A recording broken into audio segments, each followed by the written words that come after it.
İmam Həsən əleyhissalamın sözüdür, kim razı halda Allahın qapısına getsə, mən İmam Həsən zəmanət verirəm duasının qəbuluna. Duası qəbul olar. Allah halın müştərisidir. Verib verməmək asan məsələdir, bunu yadda saxlayın. Bir dənə bilin ki, kimin huzurundasınız da, hər şeyin xəzinəsi onun əlindədir. Niyə verməsin? Niyə verməsin? Halı istəyir, halın müştərisidir. Halı yaratmaq üçün məhrum eləyir səni. Məhrum eləyir ki, nəhayət ki, sən bu halı yaradıb, özün xoşbəxt olasan. Sənin əsirgəmək üçün yaratmayıb ki, onsuz da yeri göyü sənin ixtiyarında qoyub. Hərdən deyib, verməyin, görək nə olacaq?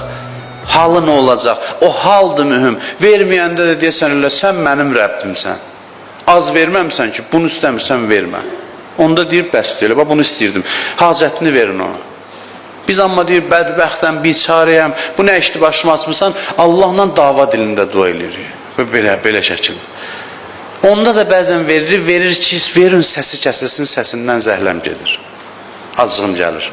Amma elə olmasın. Allah fəxr eləyə versin ki, görün nə bəndə yaratmışam. Bu qədər problem içində şikayət eləmir.